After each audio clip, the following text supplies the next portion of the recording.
Many recent studies show that American students are alarmingly ignorant about U.S. history and world events. Education experts blame everything from failing schools to substandard teachers. But what about content? One new report finds that American high school and elementary textbooks contain countless inaccuracies about Christianity, Judaism, and the Middle East. Over a 5-year period, the Institute for Jewish and Community Research examined 28 of the most widely used history, geography, and social studies textbooks in America. It found at least 500 errors. Regarding the Jewish roots of Christianity, one book states the faith was founded by a, quote, young Palestinian named Jesus. Another reports as fact that the Quran was revealed to Muhammad from God. Yet another says ancient Jewish civilization contributed, quote, very little to the arts and sciences. Textbooks like these are used by millions of children in all 50 states.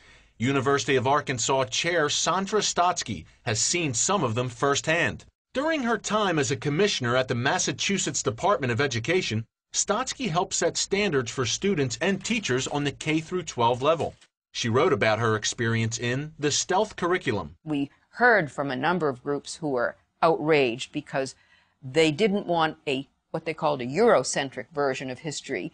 They literally wanted an Islamocentric version of history, which means that you look at the world from the perspective of Islam and you don't talk about any negative aspects of Islam. After 9/11, Stotsky and the Massachusetts Board organized a special seminar for K-12 teachers to learn about Islamic history in the Middle East. Harvard University's Center for Middle Eastern Studies helped organize the seminar. Stotsky was shocked at the center's suggestions. They ranged from having students make prayer rugs, describe what it would be like to go on a Hajj, a pilgrimage, learn and memorize the 5 pillars of Islam, listen to and learn how to recite passages from the Quran, dress like a Muslim from a particular country. These are unacceptable practices in a public school. In fact, they would be unacceptable academic practices in any school. Harvard is one of 18 universities that receive government funding under Title VI of the Higher Education Act.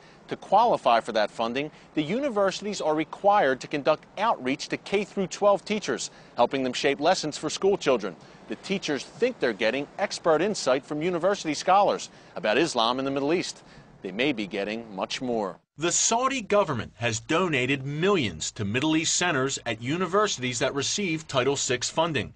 For example, the Harvard Center received a $20 million donation from Saudi Prince Al-Walid bin Talal in 2005. The prince also gave Georgetown $20 million that same year. Saudi donations to American universities should be seen as part of a much larger picture of Saudi promotion of the Saudi point of view. Whether it be Islamic or political, the Saudis have a point of view, and they have been very clever and very generous over decades to promote that point of view. Among the textbooks the Harvard Center recommends for school children is the Arab World Studies Notebook. The book is published by Arab World and Islamic Resources, a Saudi-funded group in New Mexico. The notebook has come under fire for negatively portraying America and Israel while whitewashing Islam.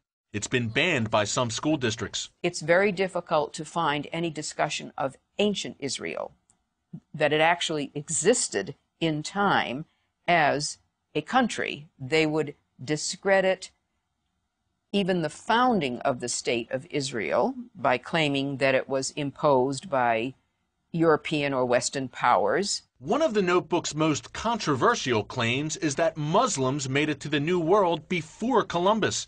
It states that some Native American chiefs even had Muslim names. Widespread criticism from scholars and Native American groups led to those passages being eventually removed.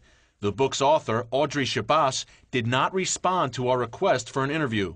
You have a lot of politically naive teachers, well-intentioned teachers, who do want their students to understand more about Islamic history. Stotsky says there needs to be stronger standards against the influence of outside pressure groups. What state governments can do, which to me is the path we were taking in Massachusetts, is to make sure that the standards that you create for a subject have been thoroughly vetted by first-rate scholars and a range of first-rate scholars. The battle over Title VI has also reached Capitol Hill.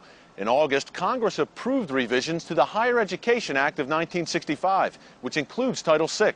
Under those revisions, universities are now required to explain how they'll use their Title VI funds. And K-12 schools are now required to reflect a wide range of views on global issues in their lesson plans. Whether the Saudi point of view is still among them remains to be seen. Eric Stakelbeck, CBN News, Capitol Hill.